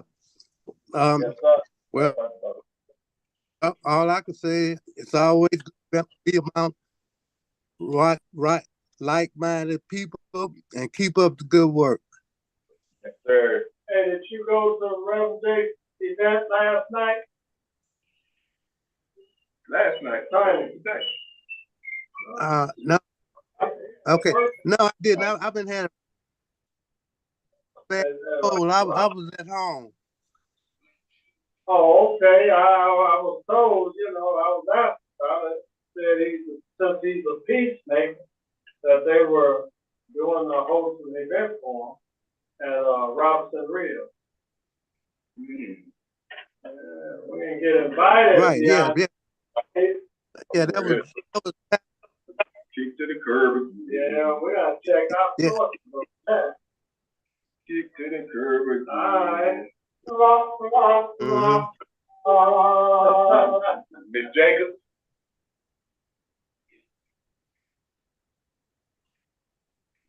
Miss Jacobs, but she must be mad. Right, sleep now.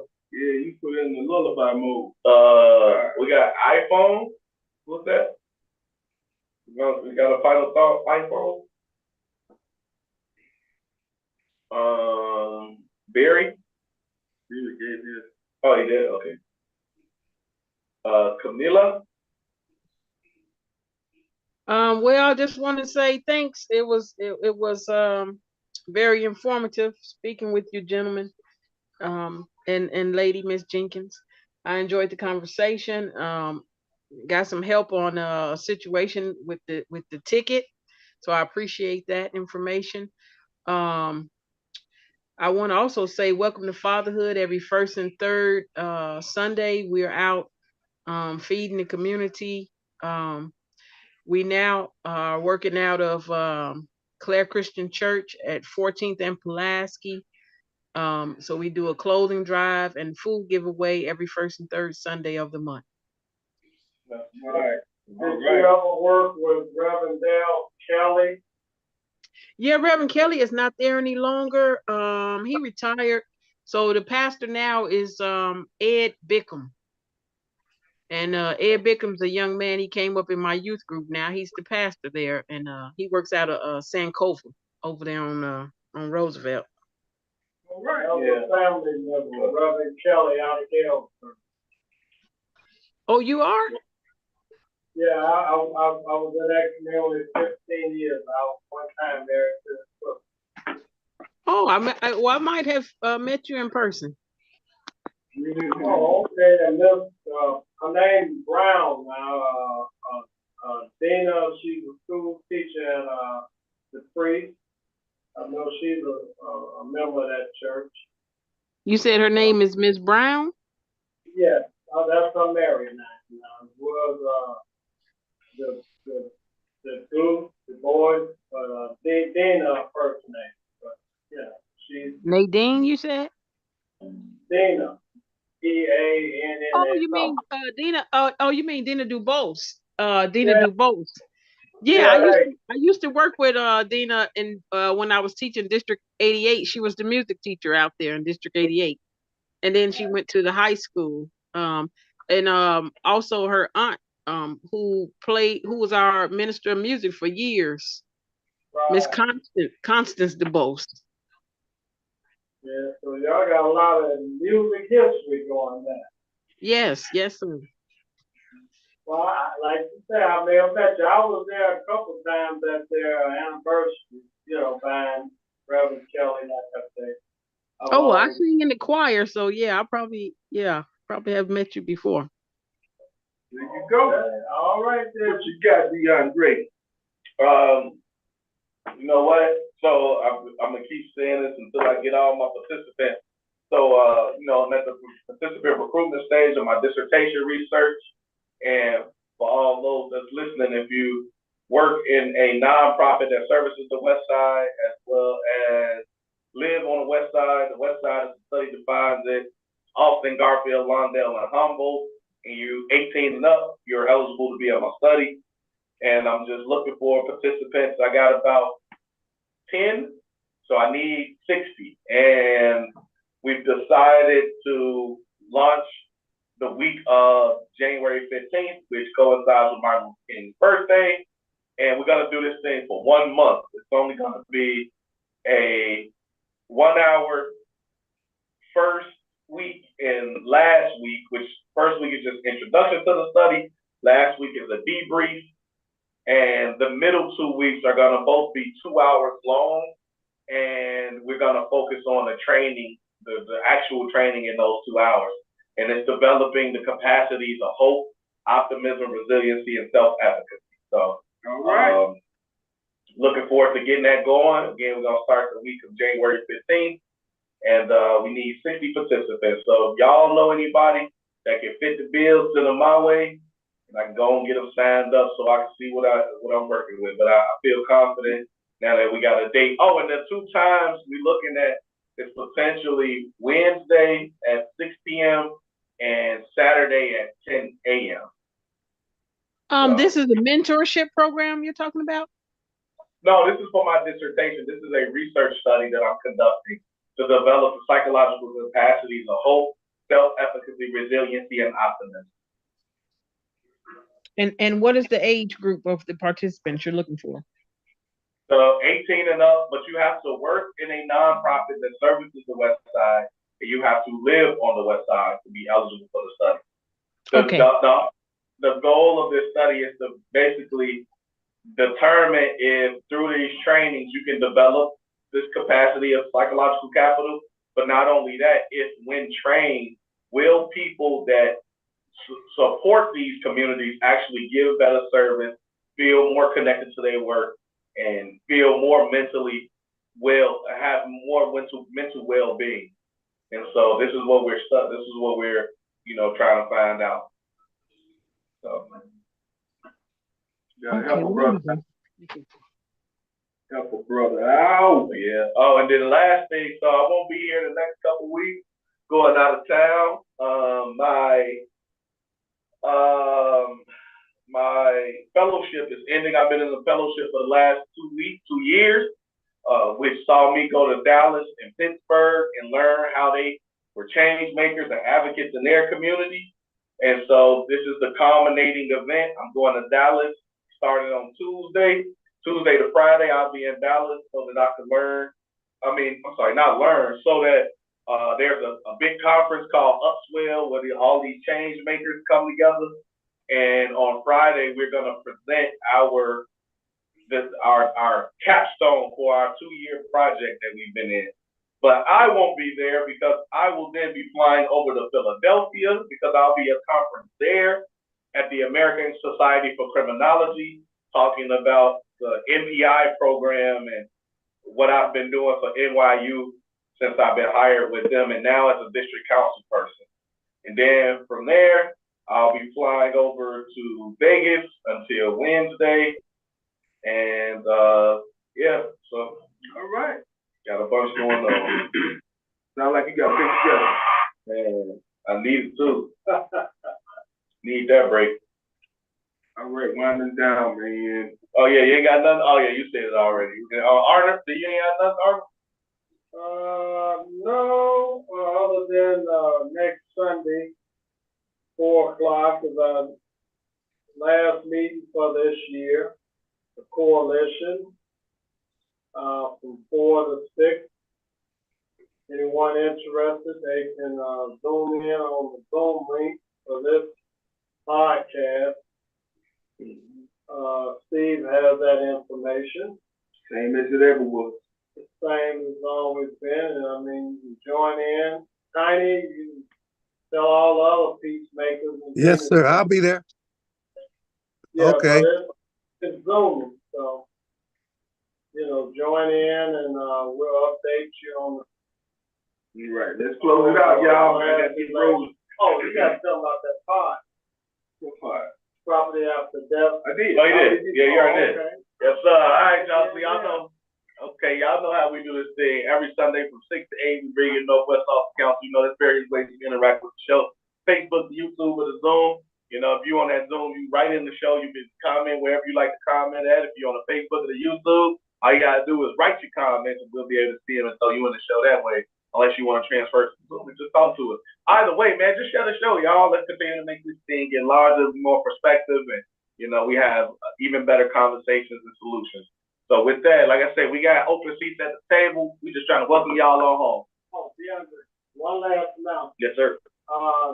November the 18th, Congressman Davis with Hunger International Foundation, Gerard Moore, going to be giving out turkeys at 2813 West 5th Avenue. That's his office. That's his office, congressional office. So November the 18th, Congressman Davis' office, they'll be giving out turkeys. I forgot what time it was. But anyway, just look for the announcement, community papers, word of mouth. All right, we got that. Come on, D, what you got? Like I said, we got open seats at the table. We're just trying to welcome y'all on home. Thank y'all for allowing us to welcome you to Northwest Office Council. So, good night, y'all. Good night, everybody. Be safe.